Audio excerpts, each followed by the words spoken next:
You have any words, coach, for the team? Rah, rah, ree. Kick him in the knee. Rah, rah, rass. Kick him in the other knee. Wow, he has never coached a team in his life. Go out there and bite him in the kneecaps. We just got to go out there and play our game, and stick to the fundamentals and just do what we do best. Just focus. If we score more touchdowns than the other team, we will win, kids. We will win.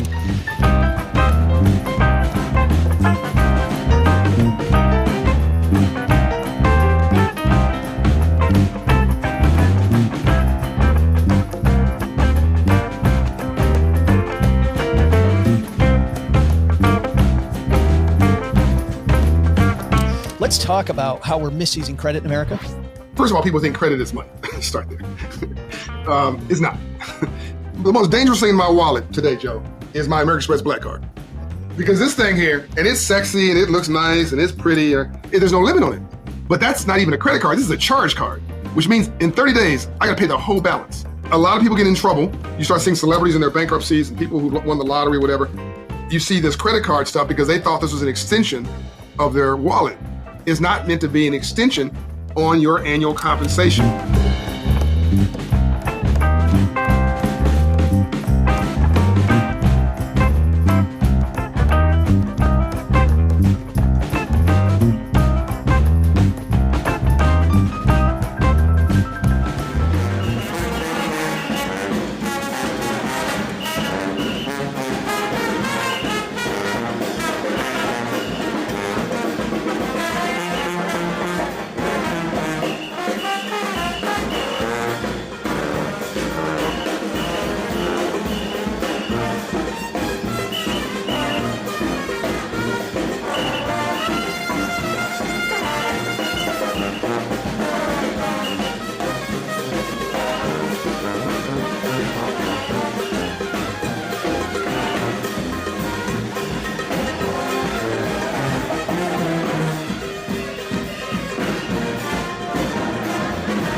Hey there, everybody. Welcome to a live recording of the Stacky Benjamin Show. Let's get the crew up here. We are about to make some magic that's you're going to hear in maybe a little prettier format on Valentine's Day. So if you'd like to be part of the show, just feel free to comment and we'll come to it as often as we can, maybe at halftime especially. So sit back and just enjoy some Valentine's Day money geekery. Doug, you ready to start? Cannot wait, Joe. Let's do this. Now? I want to start now. Can we start now? Well, why don't we start now? Let's go. 3, 2, 1. Live from the basement of the YouTube headquarters, it's the Stacking Benjamin Show. I'm Joe's mom's neighbor, Doug, and on today's show, we're talking love. What lights up a money geek more than Barry White and a nice crisp rosé served next to a roaring romantic fire? We'll find out. And we'll also discuss a recent study on Valentine's Day spending that definitely does not light us up. How do you get out of Valentine's Day with your wallet intact? That's today's topic. But that's not all, because at the halfway point of today's discussion, I'll fire. Told you. 3, 2, 1. But that's not all, because at the halfway point of today's discussion, I'll fire up my Valentine's Day trivia love shot. Who's going to win today's contest? We'll see. And now, a guy who's a pro at the sexy talk, like when he says the only thing more powerful than love is a Roth IRA started at the age of 18. Oh, Joe, take me to bed or lose me forever. It's Joe Saul-Sehy. Isn't that, I don't think there are things more romantic than somebody that starts a Roth IRA at age 18. Hey, everybody. Welcome back to the Stacky Benjamin Show. We're super happy you're here. Sit back and relax for another Friday Roundtable. And look at this crew we have with us today. Let's meet them all. First of all, the guy who has a podcast that's in the middle of being renamed, Jesse Cramer's here. How are you? Is it still the Best Interest podcast today? I think after that intro, it might be the Love Shot podcast for like the next hour, and then we'll figure out the long-term name after that. The money love shot. TM, I'm trademarking it right now. Yeah, he wants a commission on that deal, Jesse. Yeah, absolutely. But we haven't announced the name yet. We don't have a name. As of Valentine's Day, we'll have a new name. We will have a new name. It is Valentine's Day, but we're recording it early, and you can't tell us. I mean, I can, as long as you guys don't spoil it. It's the world premiere here in this recording. Well, we're only on YouTube, you know. Oh, we're keeping it hidden. Okay. Can't do it. Oh, man. So close. We almost got him. I shouldn't have said that, Doug. Why did I even tell him that we were live on YouTube? A woman who we've been trying to get back over and over and over on this here podcast, Catherine Gutierrez is back. How are you? Hi, good. So wait, we're live? We believe it or not? Oh God. Who do? Yes.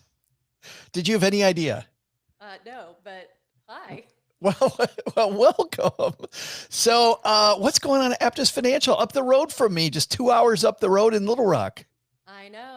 We're still trying to get you out here salsa dancing at our nightclub in Little Rock. So still have not successfully gotten you here, which I think is a real shame, Joe. I don't know. Did you see me dancing on God. that intro video? You Amazing. really don't want to do that, Sarah. We need you. No, we need you on the dance floor. It's Yeah, I think happening. Catherine's like, we need to teach that dude how to dance so we don't have to watch that anymore. The little white guy shuffle thing going on. Yeah. But what's going on in the world of financial planning in Little Rock, Catherine? You know, there's a lot of credit card debt. That's what we're seeing a lot of right now. And so I'm really eager to have this conversation today about, some Valentine spending. I think there's a lot of digging out to do from inflation. So that's reality. I think so too. I feel like we went back to spending the way that we used to after the pandemic ended. Inflation went through the roof and we didn't get a raise. We didn't ask for raises by and large, and we should have. And we just let the credit card do the heavy lifting. And speaking of heavy lifting, the guy back doing the heavy lifting on this podcast because Squirrel Cam must have been over for the day, Mr. Len Penzo is here. How are you, man? I am great. Good to be back. Hello, everybody. And What's Valentine's going on Day. What's going on? The Squirrel's Gone Wild today. You know what? I'll have to check the cam. We've had some interesting. We're getting a lot of group squirrels now on the squirrel cam. So, well, hey, it's Valentine's Day, so want to get a little spicy. So, you can always stop by and check out the squirrel cam. It's always there on lenpenzo.com. So be sure to check it out. In the rodent population. Oh, of course it is, Doug. Of course it is. And for all of you out there who I know who are alone, there's a lot of people out there who are alone on Valentine's Day, which, that's always sad. But just remember this, folks, just to kind of make you feel a little better, is that nobody loves you on any other day either. So it's not just Valentine's Day. You have to feel bad. And that is, you are a helpless romantic, Mr. Penzo. Just this day's no different than the rest of them. Oh, Born alone, you're going to die alone. That's right. So cheer up. Absolutely horrible. Well, we're going to talk about some disturbing statistics. I have a survey that was recently released. Doug, you alluded to this earlier. We're going to talk about what lights up our money geeks on Valentine's Day. We'll do that in the second half of the show. But before any of that, we have some sponsors to make sure this thing goes. And we're going to say hello to them and thank them. And then we're talking all things Valentine's Day. So let's get with it. All right, 3, 2, 1. The piece that inspired today's episode comes to us from lendingtree.com. And this is written by Maggie Davis. Lovebirds plan to spend $179 on average this Valentine's Day, while 56% of people say they would skip the holiday if they could. And what's funny, Catherine, let's start with you. 56% of people say they'd skip the holiday if they could. I think in some ways, when it comes to your wallet, can't you skip this holiday? I mean, 100% you can, but that is really crazy. $170. That seems like a lot of money. I also kind of want to know, like, the logistics of this study. Like, how did they carry it out? Was this what are you buying? I mean, are we capturing all of the spending that people are doing or just the gift? Because I feel like that's what this thing is not really getting at. Like, Yeah, what I do. about, go ahead. I do think the spending, the like a restaurant now, if I go to a decent restaurant, not even a super nice restaurant, and we have a couple of drinks, I'm looking at 3 figures right there, Sarah Catherine. Oh, 100%. And then, I've got young kids. So did you know babysitters now charge $25 an hour? Wow, I'm in the Yes. wrong business. Right. So, we're going to go to Chipotle and spend 30 minutes there because that's about how much we can afford for dinner and a babysitter. But then what I think is a little crazy is the skewing of the spending towards men. It's like as if women, don't do any of the spending. And again, I think that's where some of these expenses are not getting caught in this exact survey. So I have to question how the survey was done. What about the outfit? Are we spending $150 on a new outfit? What about the mani-pedi? Yeah, Doug gets those every Valentine's. He gets those. What I spend on lingerie alone is way more than the average. I wasn't going to bring that up, or waxing. We're gonna dive in. I just threw up in my mouth. Of the 56% of respondents in relationships, let's get into this piece because you brought this up. 82% will give their significant other a gift this Valentine's Day. Men, 89%, as you mentioned, are much more likely to do so than women, 76%. Jesse, does that surprise you? Are you and Mrs. Cramer going to be exchanging Valentine's Day gifts this year? I don't know if I know what I'm getting. I don't know what Mrs. Cramer is getting. But does the statistic surprise me? I mean, plainly speaking, it doesn't surprise me, only because, and maybe this is some of what Sarah was getting at, which is like the societal standards and the expectations of who's buying what for whom. And if nothing else, I mean, I would think, isn't there some stereotype, some standard of, at the very least, the guy's got to get his lady a bouquet of flowers. And so, what do you think? But the disturbing part of that is the next statistic, Jesse, which is that Gen Zers age 18 to 28 are the most likely age group to buy their significant others a gift. Gen Xers like me are the least likely. Are we jaded? Is that the deal? Like, yeah, I'm over it. Yeah, that's honestly, that's what I would say. Like, if I'm okay, I'm going to put myself in a Gen Z shoe where I'm maybe in my mid 20s. I'm in a relationship that's still growing. Maybe I'm still in the wooing phase. Like, of course I'm going to do something nice for Valentine's Day. I put myself in the Joe Saul-Sehy shoes, the neighbor Doug shoes, the Len Penzo shoes.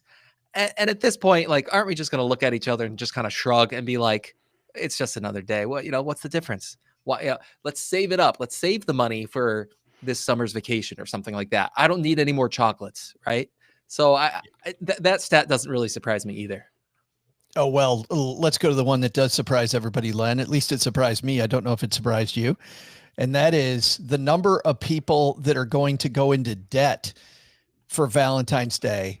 And they're not going to tell the person they're romantically involved with that they're going into debt. That rubbed me the wrong way. I mean, that is amazing. I mean, if you think that's going to turn into some long-term relationship, healthy relationship, trying to do some deception that way, I tell you, that's not a very good way to get off. As Gen Xer myself, Joe, I agree that I hardly spend anything. What is it? $179 you said basically is what? Yeah, $179. I mean, that's basically a card nowadays. A Hallmark card is about $179, I think.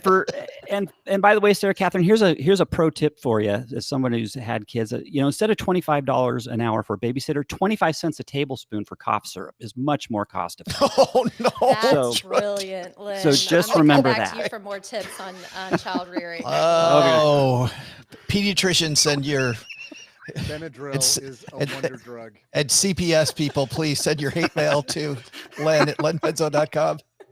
CPS. Leave them at home asleep alone. That's the type of high quality stuff you hear on Stacking Benjamins. But this, Sarah Catherine, back to you. This is not just about Valentine's Day, right? When I was a financial planner, I'm sure it's the same thing today.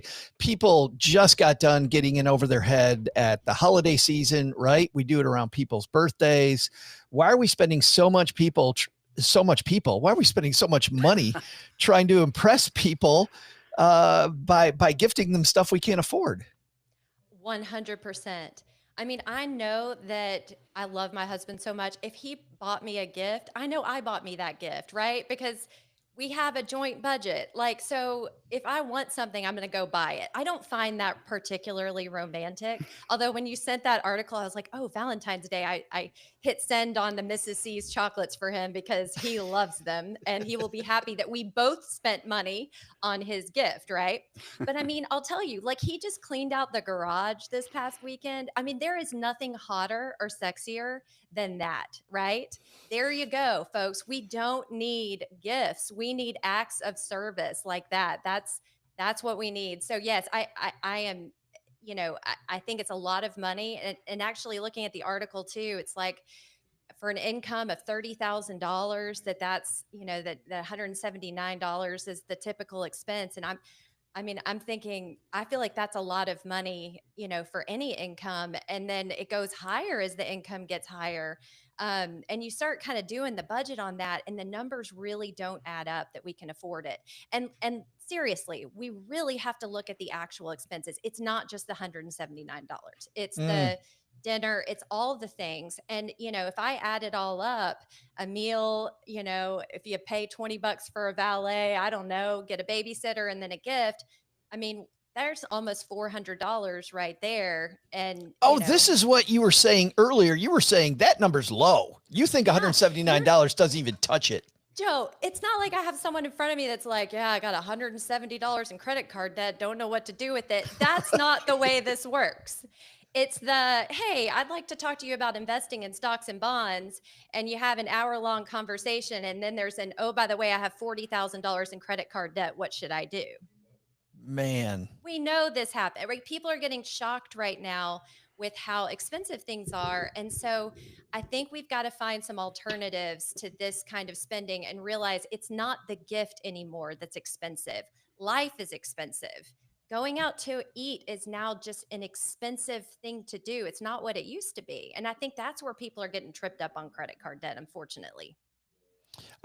Jesse, with a young child at home, I didn't see you shake too much when Sarah Catherine was talking about $25 an hour. I know our most recent babysitter, and this might be, harkening back to last week, there was this whole, what do things cost in Upper Michigan versus New York City thing with neighbor Doug. I don't know if you remember that. I think $30 an hour for an assistant, like, just blew Doug's mind. I think he's still in the single digits. But here in upstate New York, they get a solid $7. Pay them in nickels. Here in upstate New York, our babysitter, who we like very much, charges us $18 an hour. And because we like her a lot and we want her to come back, we pay her $20 an hour. So I think that's like the going rate here, $18-20 an hour. So, right. I mean, in Sarah Catherine's defense, our last date night was like a 4.5 hour. Let's go get a little drink. Let's get dinner. 3, 2, 1. Let's go get a little drink. Let's get some dinner. Let's find a little bakery to have dessert afterwards. We were gone 4.5 hours. So the babysitting portion of it was $90, let alone, the drink, the food, all that. It adds up. It's expensive. Being social and fun is expensive, I guess. Reminds me of a time when we were out, and I probably had a couple more drinks than I needed to, and my wife drove the sitter home, and I just pulled the wad of cash out of my pocket and handed it to her and said, "Here, pay with this." She just handed the whole wad of cash to the babysitter. She was calling us like every 3 days. You need a sitter? Need a sitter?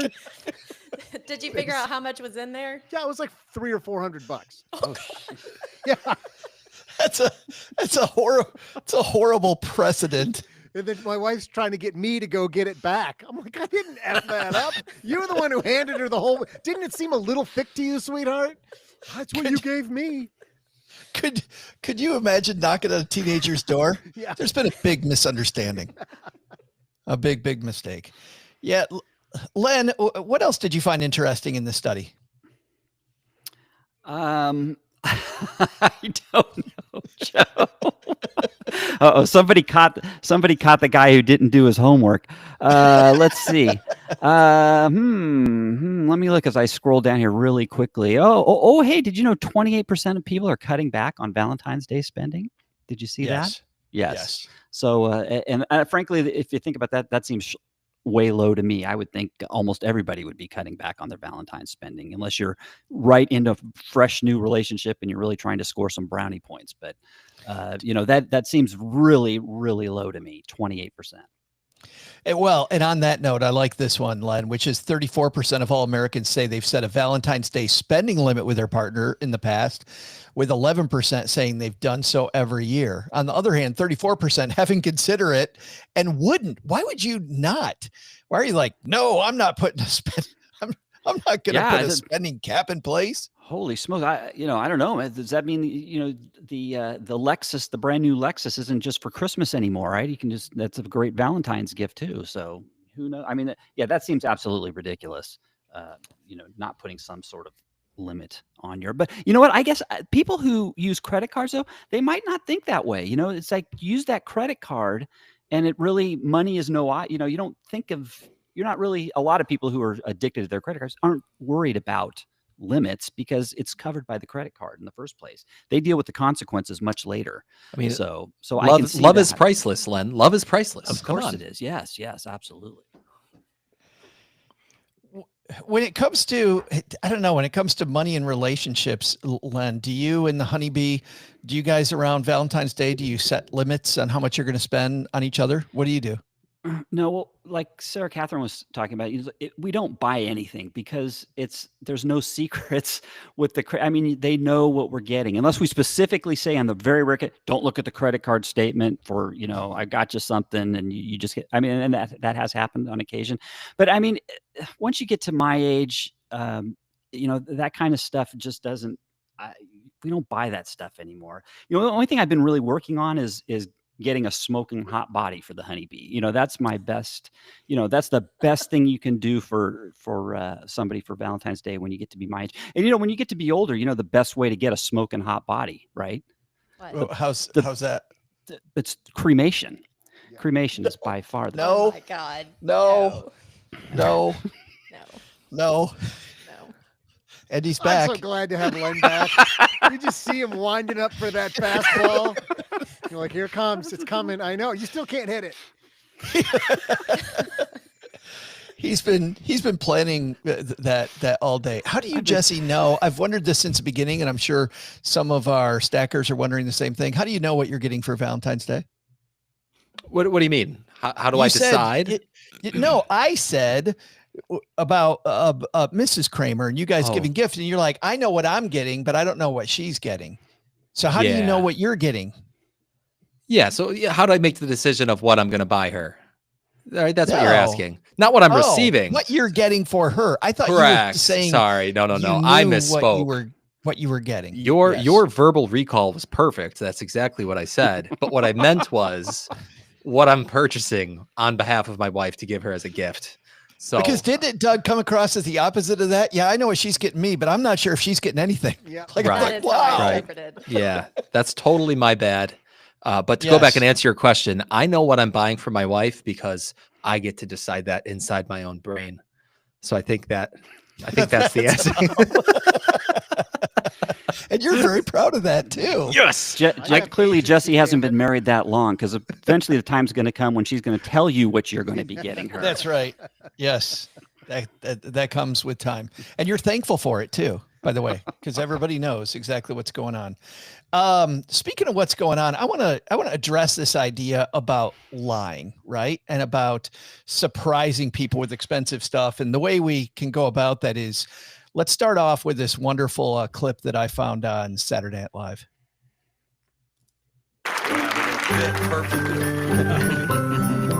Hey, Matt, I think there might be one more gift for your mom right there. It hasn't been a normal year, so this Christmas, get her something extraordinary during the Lexus December to Remember sales event. Nathan, you didn't. With flexible financing at 0% APR, there's never been a better time to buy or lease a new Lexus. Merry Christmas, baby. Are you kidding me, Nathan? Did you seriously buy a car without asking me? Well, because for Christmas... This is a major purchase. Right, but it was a December to remember. It's a Lexus. We don't have the money for this, Nathan. We don't? No, we don't. Your father doesn't. Your father hasn't worked since last March. What? Yeah, COVID has hit a lot of people hard, and I'm no exception. Nathan, you got fired in March 2019. COVID had nothing to do with it. Hey, pal, I guess your old man's busted. It's beginning to look a lot like savings. So get to your local Lexus dealer today. How much did you spend on this ridiculous car, Nathan? It was only $39.99 to its signing. $4,000. It's not that much, babe. And how much is the monthly payment? The what? Did you think this entire car costs $4,000? Uh-huh. There's a monthly payment. Yeah, but with the 0% APR, I think it's all good. APR? Do you mean APR? I'm pretty sure it's APR. Wow. Just wow. And it gets dumber and dumber as you go. That's about Christmas, but Sarah Catherine, I know that especially in financial planning, like I had clients back in the day that would take me aside and go, don't tell my husband or don't tell my wife that I've got this $20,000 in credit card debt. You need to know, but I've got that. Sarah Catherine clicked out. So he's apparently hiding something as well. I don't want to talk about your credit card debt live I was on. hoping we weren't going to go here on this episode. That one hit too close to home, I guess. Live on YouTube. Jesse, but this idea of lying to your spouse, like that, how do you broach in a relationship the fact that your financial picture might not be what your significant other thinks it is? Boy, how do you come clean? Is that what the question is? How do you come clean? That is the question. I mean, this isn't a money question. It's more of it's totally a relationship honesty question. I mean, personally, I would say that, sunshine is the best disinfectant, as they say. And you just got to come clean and come out in the open. And what's the there's some process out there about how to apologize, but admit to what you've done, describe why it was wrong, and tell them how you plan to not do it again going forward. But going back a step, Joe, I just think about how to not get yourself in that position in the first place. I mean, that's what I think about. Or at least more of the conversations I have are on that topic of when people are getting into relationships, how to be open and honest about their finances up front to begin with and get on the same page early on in a relationship to try to kind of nip that in the bud and avoid that big apology situation so that it never needs to come up in the first place. Len, when you and the honeybee were first dating, or maybe it wasn't even when you were dating, maybe it was after you were married, when did you guys kind of lay out both of your financial pictures? Like, I'm sure that wasn't date number one, but how far down the street were you before you go, you know what, let's talk about money? It was pretty early, actually. That's always been, for my relationships, it's always money to me is the most important. It is number one. It's more than sex or anything in a relationship. I think that's the one thing that will totally derail a long-term relationship faster than anything. So we addressed that really quickly. When I know a lot of people think it might not be compatible to have a big spender tied with somebody and we're not, both me and the honeybee are both, we're both very frugal with our money, and we're not free spenders or anything like that. But I know a lot of people think, well, it's impossible to have a free spender with somebody who's more judicious with their spending. And I think that's not true. I think you can make it work. I think one of the most important things you have to do, though, is somehow you're going to have to segregate your finances if you're separate like that. So somebody doesn't get caught overspending for the other person. So otherwise, I think you'd be in for it'd be a big disaster. Now you can have a joint if you're separate. Spending habits are different, and you have joint accounts. Somebody better be on that like a be monitoring that all the time, because I can see how that you get in some real trouble real fast that way. So, but Yeah, that's what it's how you manage things. I think you can always manage your way around things. I'm totally with you. I think that sometimes somebody who's a free spender with somebody who's tighter is a good check and balance. The problem I've seen is when the free spender is has so much charisma that the person that wasn't a free spender all of a sudden becomes one, and then they become enablers. Jesse, in your relationship, when did you guys start talking about money? Pretty early on. I mean, we've been together now 7 years, and I'd say probably sometime in the first like 6 to 9 months, we're at least having, it wasn't necessarily a conversation about like, well, how do you spend your money? And like, should I be worried about that? But it was more of just feeling each other out to see if our goals were aligned and if our general philosophies were aligned. You can pay attention. You can pay attention. There's there's clues. You don't even have to ask if you're dating somebody. I mean, you can see if they're driving a real fancy car and they're living, and they're living in some really nice digs, and they've got a job that's paying, relatively low amount. I mean, then well, something's not adding up here. You can kind of put 2 and 2 together if you just do a little detective work on your own. So that would be. Yeah, 100%, 100%. And probably, Len, there probably some of that was going on, even if neither one of us knew it. And then I'm just trying to think back. I think after dating for like a year and 3 months or something is when we moved in together. And I think that might've been the first time where we really were like open kimono. Like before then we were probably aware of like, oh, I still have this college loan hanging around, or like, yeah, it was, I had already purchased a house. I was living in a starter home by myself. So she probably knew what the home was worth and what the mortgage was like. But when we first moved in, that's when we really sat down and said, here's what I earn. Here's what you earn. Here's what the household expenses are moving forward. And we kind of took that first step into, not fully combining, but at least the first step towards combining our finances. You walk around in a kimono and she's still stuck around? Oh, an open kimono, Doug. Oh, Happy Valentine's Day, buddy. No.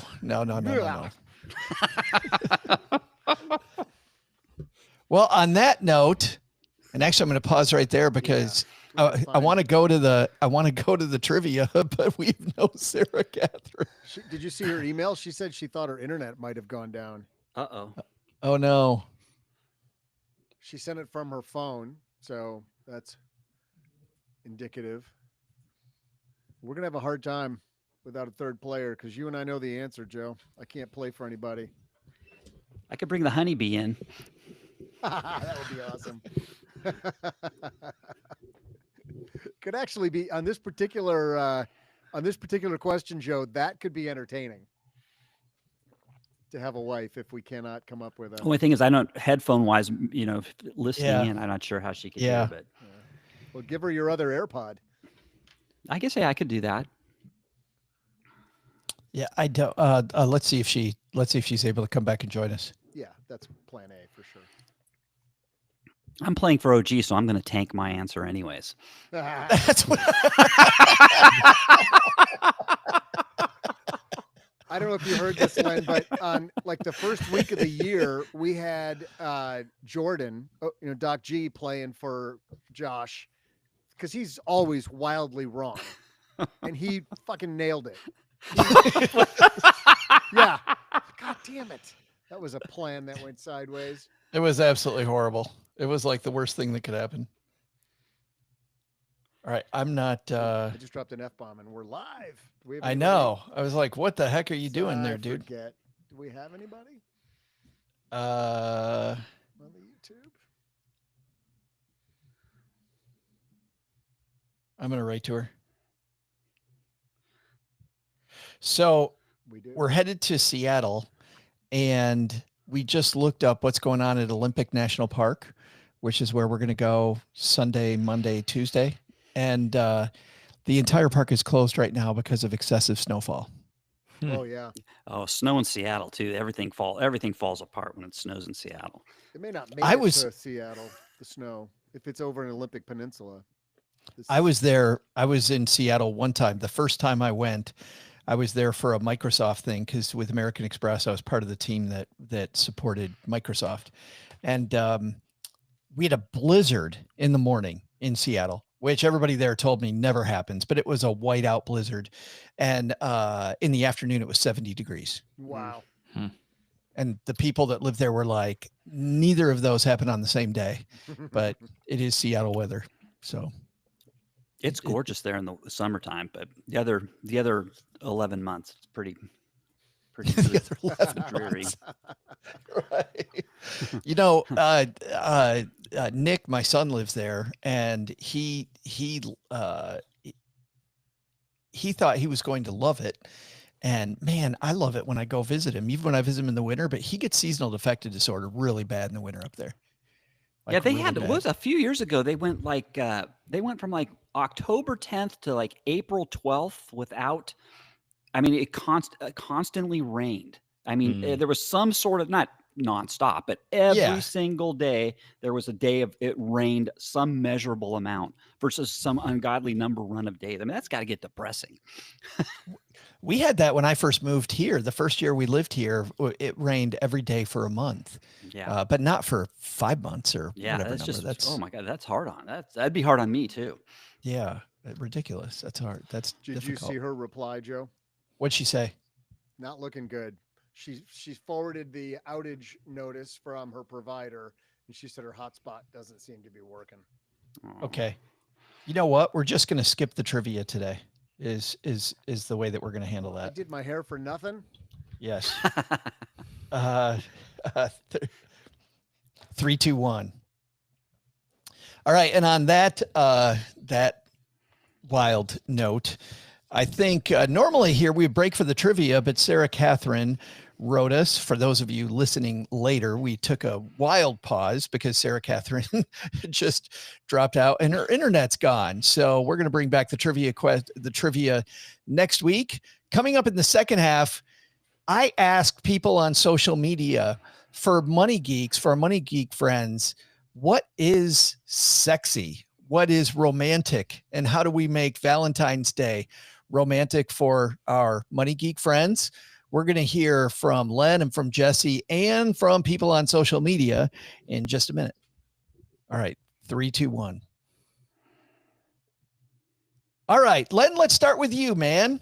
Valentine's Day. What's Len's kind of Valentine? Like, what's the Len Penzo Money Geek equivalent of Barry White, dimmed lighting?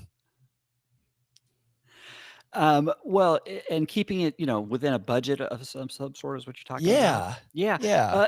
One of the, anything homemade, it's things that you could, I was joking about the Hallmark cards a while back. I mean, if you just do simple notes, a simple card that you make yourself, or a simple note for the first thing in the, maybe in the morning to greet as a greeting, put that down there where your significant other usually hangs out and gets her coffee or whatever. That means more than usually a regular card that's pre-written for that. So, that's something you can do on your own. Everything you do for yourself. And even when it comes to dinner, don't go out to dinner. Go to the store, grab some nice fresh vegetables and a nice couple of nice steaks and cook dinner yourself. And there's a lot, put a couple candles on the table or whatever. There's so many ways you can do things on the cheap, and it means so much more. And it's and hey, if you're fortunate enough to still have your parents around, the grandparents, take the kids to the grandparents, drop them off, and you have a really nice day on your own without spending a lot of money at all. And like I said, it's all done personally, and that to me, that goes the furthest of anything, even better than going out to a fancy restaurant or what have you. And it's really it really is more memorable, I think. Cheryl, one year we were having a nice warm February, like we do from time to time here. And on Valentine's Day at about 6:30, she just goes, "Come on." And I'm like, "Well, where are we going?" And she has a picnic basket and grabs a bottle of wine and takes us behind our house. There is a golf course. And on the green, she spreads out this blanket, and we got the stars above us, and it was maybe, 65 degrees. And we sat out there and just had a picnic. And to your point, Len, that was one of the most memorable Valentine's Day gifts I've ever had. Yep. And it cost we had to eat anyway. It cost the price of a grocery store bottle of wine. Yep. That's the only. It really is. It's amazing when you put. I mean, and that shows thought too. I mean, it just shows a lot more thought. I mean, just think of just. It shows more level of caring, and it just means more. It really does. And there's something else too that you said early on about the card that I also don't want to dismiss or go past without taking a second and talking about it. The idea, even in a non-romantic way, you know what I treasure? I treasure handwritten notes. Yes. When somebody sends me a handwritten note, and the fact that they took the time to put pen on paper and put it in an envelope and send it to me, like that's not lost on me. And I can't be the only one. I think if you really want to impress somebody, write them a handwritten note. It is amazing. I always say I'm going to do it. I never do. But when somebody sends me one, I'm always just wowed by that. Jesse, what? Yeah, Len? It's just the easiest way to show you care. I mean, it's just the most blatant way you can show somebody that you actually care. So yeah, you spent time thinking about me. Yep. is pretty kick-ass. Jesse, what lights you up as a money nerd on Valentine's Day? Well, I was just thinking, I'll answer your question, but I was just thinking too, Finding Forrester. Have you guys seen this movie, Finding Forrester? Sean Connery is a reclusive writer in New York City, befriends a young basketball playing high school student. Anyway, No.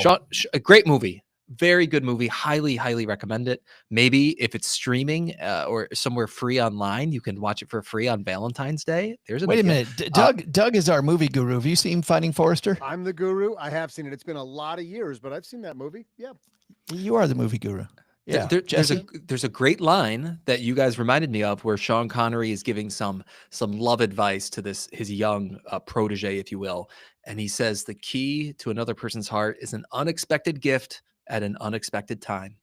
And to some extent now, everyone's kind of expecting a gift on Valentine's Day. So I'm not sure you can get the unexpected time part down.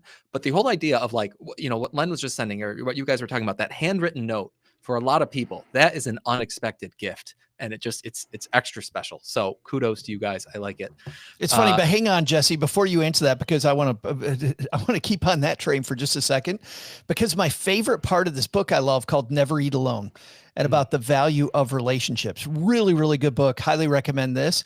My favorite meme, by the way, about Never Eat Alone is a picture of a dude in the break room eating alone while he's reading the book. It's kind of funny. But Keith Ferrazzi, the guy that wrote this, said, don't be ashamed, even if you have just a little tiny apartment, to have people over at your house. And also, don't be ashamed to make it a potluck. People love potlucks, and just have people over at your house. Even if you only have folding chairs, people love it. You're going to have a great time. And a potluck solves all the money issues with that. And he even said, he goes, but for a really special occasion, and I've done this a couple times, find some local non-professional musician or just barely professional musician. In other words, somebody that you either can pay in experience or not pay. Maybe it's high school kids that you know who are in the band and are pretty good. Have them come to your living room halfway through the party. Don't tell anybody they're coming. This is the key. The unexpected time part, Jesse, was huge. Don't tell anybody they're coming. And at the halfway point, these three people with violins show up, these three high schoolers with violins, and they play a few songs for us. And I got to tell you, when I've done that at a couple parties, that is kick-ass. It is so amazing. But anyway. That's a good idea. And actually, I think our babysitter plays the flute. She only charges $18 an hour. So we might get her to come over and play some too. No one? Okay. Good boy, Doug. Good boy.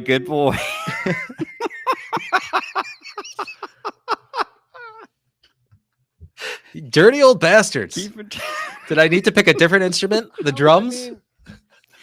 Hey, can I bring something up? So now that this has gone off the rails, we were talking about, Jesse was talking about movies and stuff. I think Jesse was talking about the movies. There's another way to save money is you instead of going to the movies and spending a ton of money, you can do a pay-per-view at your house, right? Well, on a related note to that recently, me and the honeybee wanted to watch a movie, and my son brought up that, hey, instead of doing the pay-per-view, you can, I've got a way you can see this movie for free. And I was like, oh, really? And he's like, oh, yeah, there's a website and you can see almost any movie you want. You just go, it's like, oh, okay. So, yeah, sure, hook it up. So, he got his computer and hooked up to our TV. And he's like, yeah, okay, so me and the Honeybee, we picked our movie and we started watching it. Really good movie. And we were enjoying it. And it's near, and before it started too, I was asking myself, like, well, how do they make money? Where does the money come in? How do people make money doing this? If you're just checking this, online and some websites playing these. He's like, oh, they just sell ads or whatever. I was like, oh, okay, well, we're watching the movie. I don't see any ads at all. We're about 75% through the movie, and in the lower right corner of our TV. Now we're watching this on like a 70-inch television set, right? On the lower right corner of the screen while we're watching the movie, slides out a picture. It's a naked woman. Basically. Oh yeah, it's sitting there and there's a little note there and it says, hey, I've got 4 pictures of me of me with nothing on, and I'd really love you to come and look at visit my pictures gallery. And I was like, kind of embarrassing, but I just laughed at it. It was quite funny. So I did realize that's how. Now I know how these companies make their money from, because I can see all these, So teenage how much did boys that and cost you, 20-year-olds absolutely forget the movie and they start clicking on the thing. Oh, Yeah. hey, let's take a look at those. There goes the movie. And they've made their money. And a pirated video, or do you think the video was there legitimately? I'm not saying anything about whether the video was pirated or not. I won't say anything, but I will say I definitely know now how they make their money. So I can't imagine the Paramount Pictures are like, hey, we got a new idea. Here's what we're gonna do. Yeah. Sony's like, this is the best thing ever. That's you often wonder what happens at the Penzo house. And now you know. I'm just glad we didn't have like 4, our neighbors over for the movie too at the same. That would have really been something. But Jesse, all of that, and we still haven't heard. We still haven't heard what your what lights you up for Valentine's Day. Well, and especially on a budget, you're asking, Joe, right? Or like, Sure. what the finance nerd would want to do on Yes. on Valentine's Day. Well, I thought of some ideas, and some of it comes down to what the individual people are interested in, because it's like, what, if you're foodies and you're personal finance nerds, and you want to do something fun and creative, here at Wegmans, we have this Wegmans app, and you can go on the app and you can see what's on sale in the store. It's okay. Like, take what Len was saying. You can make your own meal at the store, but do it on sale. Only use stuff that's on sale. They say restriction breeds creativity. Well, great. Yeah. The restrictions of only using things that are on sale is going to breed some kind of creative meal, and it'll be a fun little adventure for you and whoever your Valentine's partner is. Or maybe you like to travel, or you just like adventures.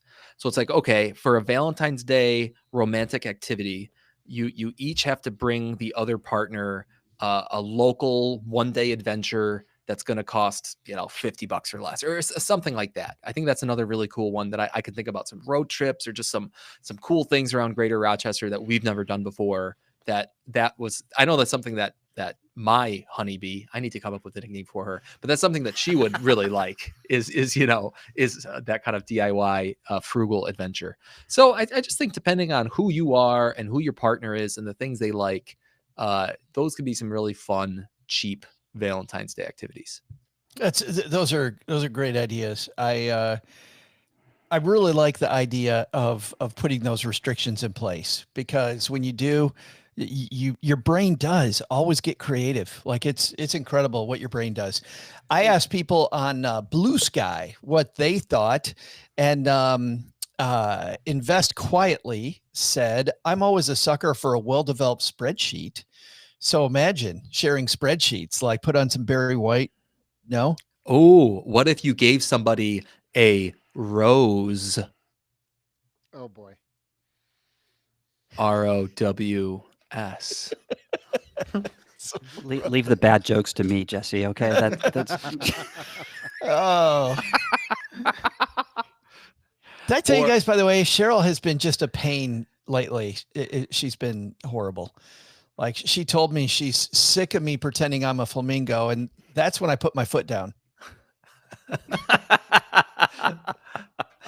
Miranda says, I mean, I do love it when somebody wants to talk investing with me, or splitting the cost of a cruise as a single person. A cruise buddy is a nice clutch. So I do like the idea of splitting something. Let's do something that we would normally do, and let's split it. That's nice. Who else? We had one more here, which was Ute in Oregon said compound interest calculations.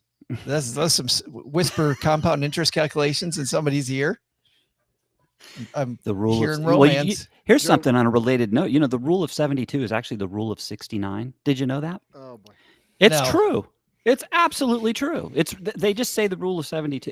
It's truly 69. What's the problem there, Doug? You look uncomfortable. I'm just waiting for the other shoe to drop, Len. No, there's no other shoe. We're waiting for the end of that, and we're all afraid. We're very afraid. Joe, can I throw an idea out there to get this back on Main Street instead of the red light district where Len's taking us?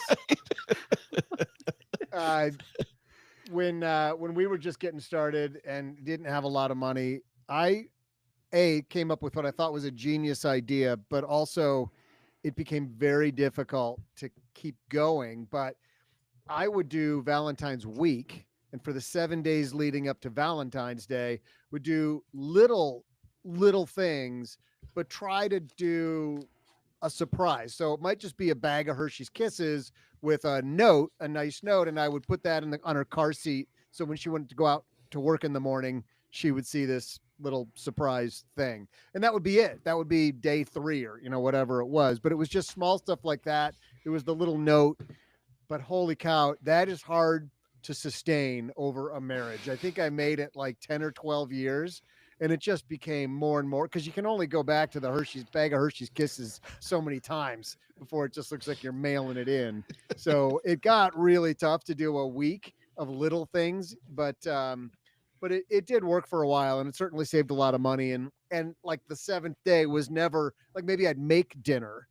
It wasn't the big night out, super expensive thing. It was. Well, I do like Sarah Catherine's idea of acts of service, clean out the garage. Like, right. That's a great great thing. I wish Cheryl would do that. She'd start cleaning out the garage. Be so romantic. Those are pretty good ones. Thanks everybody that contributed those on my burgeoning Blue Sky, my new social media platform that I'm spending a little time on, having fun, experimenting with new places. I think that's going to do it for today, guys. Thank you so much for contributing to a phenomenal Valentine's Day and early birthday present for Mr. Penzo and Jesse. I was just curious, can we do the trivia question for fun, or are you going to save it for a future episode? Doug, what do you think, man? I think it's pretty apropos for this episode. I say we just run it just for fun. No points for the yearly total. Maybe, you know what? I'm going to shut that down. We're not doing it. We are not doing it. We're going to end the episode. Jesse, what's going on at the whatever the heck you're calling it podcast? My podcast that used to be known as the Best Interest Podcast, and as of you hearing this in your ears, now has a new name that you have to go and find out for yourself. We just released episode 100, in which we announce the name change, and we play back some of our favorite bits and bytes from the first 99 episodes. And coming up soon, I think next episode, we have Coach Carson, Chad Carson, a terrific mind in the residential real estate investing world, coming on to share some of his wisdom with us. It's funny, the longer I know Chad, it's weird how much we're alike. In my hometown in Texarkana, I'm part of a nonprofit group that builds walking trails around town, Yes. works with the city. Yes. And so is he. Exactly. I think we have like the same nonprofit stuff we do. It's totally crazy. And I mean, having spent time with you at FinCon, Joe, I know that you're also like a 6'4", 240-pound former collegiate linebacker. So you guys have that in common too. We are very, very much. That's crazy. We were both college athletes. However, his was a little bit bigger stage than mine was. I would say Clemson football, a little better than Citadel cross country. No, I've watched enough ESPN to know that that's not true. Citadel cross country. Citadel cross country is where it's at. It's huge. That's right. And they're still running. And look at that. They're running. My God, it was left foot, right foot, left foot, right foot that time, Bob. It was incredible.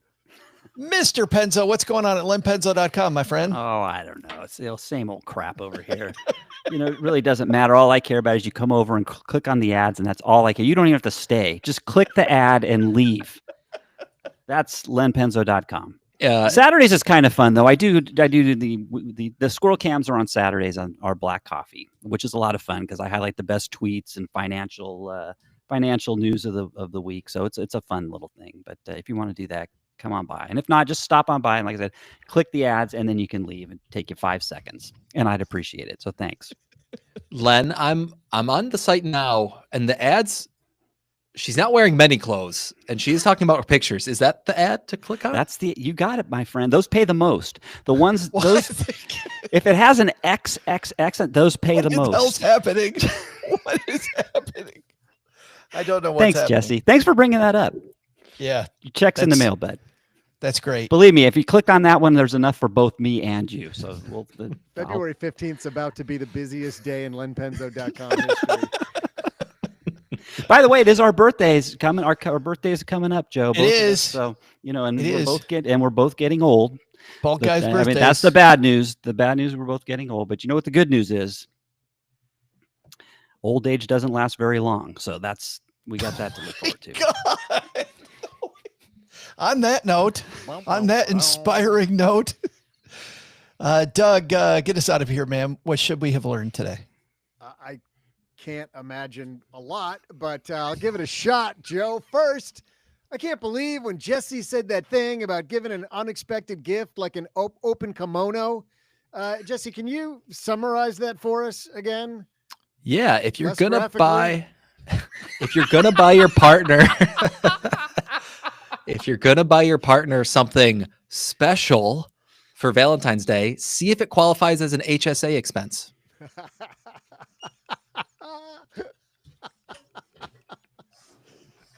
Oh, it's fantastic. Joe doesn't get it yet.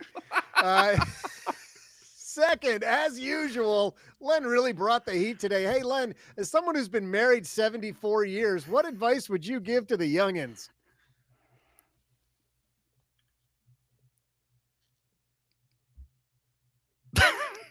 Len? Isn't that where you put in isn't that where you put the cricket sound effect in after that? Because you've got nothing. Don't get old, kids. Don't get old.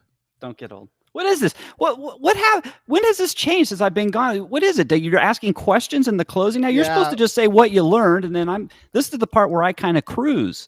Doug's right? And I just lazy. listen. Doug's getting lazy. Yes. I didn't know you're making me do homework in the close. Actually, we like it better. I do like it better when we have people say what the thing was. Here, ask me again. What was the question? I don't even remember what the question was. You know what I was thinking of when I wrote it, Len, was when you said that money's more important to a happy marriage and being aligned with was more important than sex or anything else. So that's what I was thinking of. So 3, 2, 1. Second, as usual, Len really brought the heat today. Hey, Len, as someone who's been married for 74 years, what advice would you give to the youngins listening? I don't know. I can't give you a witty answer for that. I'm sorry. It doesn't have to be witty. I literally just told you what the answer was. I don't know. Look, I'm a little rusty at this roundtable stuff, so you can spell it out for him, Doug. Again. Okay, Doug, what's the big lesson? What's the big lesson, Doug? You mean besides that one?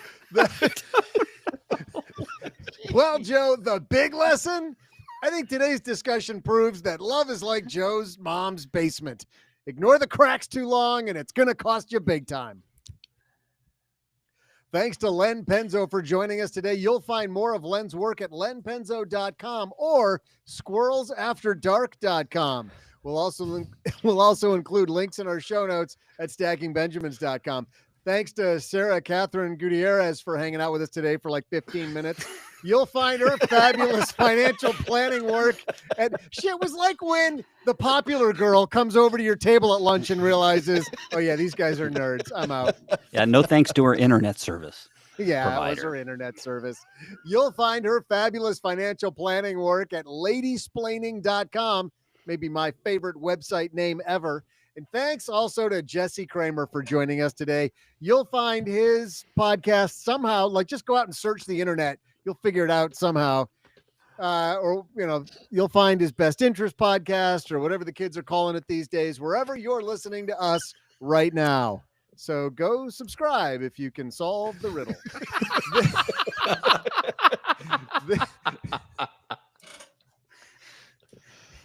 All right. 3, 2, 1. Welcome to the after show. This is the part of the show that doesn't exist. Doug. Thank God. Doug, what's our trivia question? We got trivia head to head between Len and Jesse today. All right. Okay. It's a cage match. You want me to do the actual script or just read the question? Let's do the script, man. Let's do it.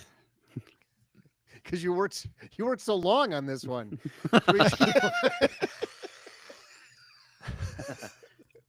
Hey there, if I take the 6 minutes to write it, we should probably perform it.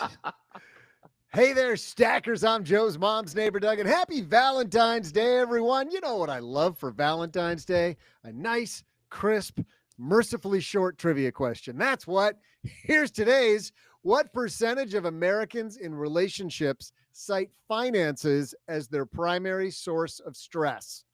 I'll be back right after I help Joe's mom by taking out the garbage, because that will quickly relieve some stress, guaranteed. All right, Len, you brought this up, by the way, that money, bigger stress than anything else. What percentage of people agree with you that money's the number one stressor? I think it's super high. I'd be shocked if it's not. I would say at least 4 out of 5. At least 4 out of 5 people. I'd say 4.5. I'll say 85%.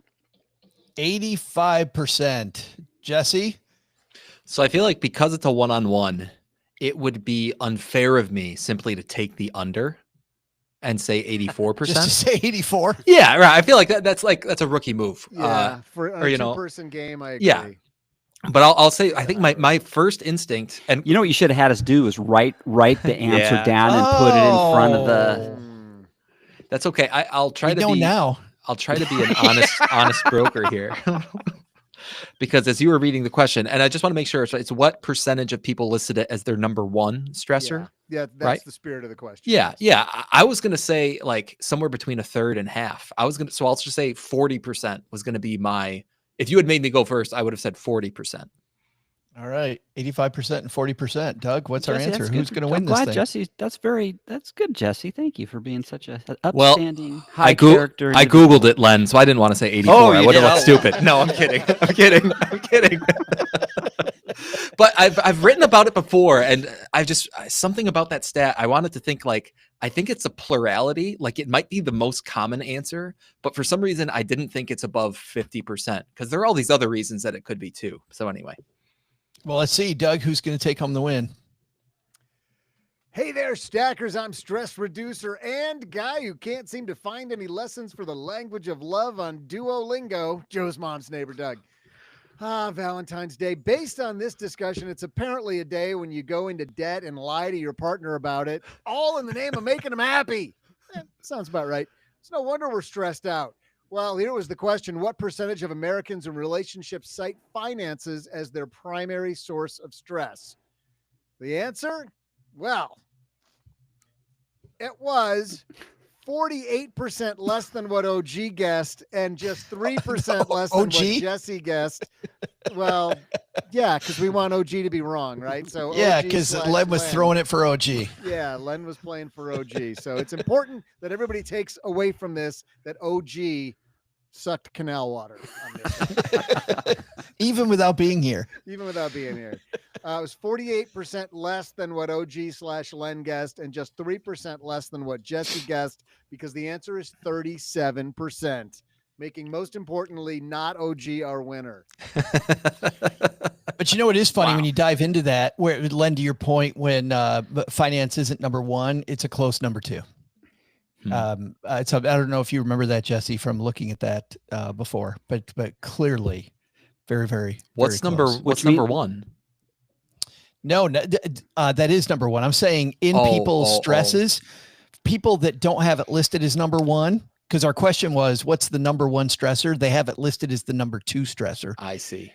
So finance is a huge stressor for everybody. Just some people have, problem families, jobs, whatever. Yeah. Other stuff going on. So I'm just sorry this wasn't official, because then it would have officially counted against OG, but oh well. I know. So that's too bad. Well, that's just your warm up, man. That's just the warm up. Next time. Great. Next time. All right, we'll close it right there. Dude, I can't stop. Your babysitter playing the flute. What the hell, dude? What? You guys are sick. We're gonna go, everybody. You guys are sick. I was like, what the hell are you doing? That's funny. I think all three of us right away. He didn't just say, no, he wouldn't have said that. He wouldn't have said that. My head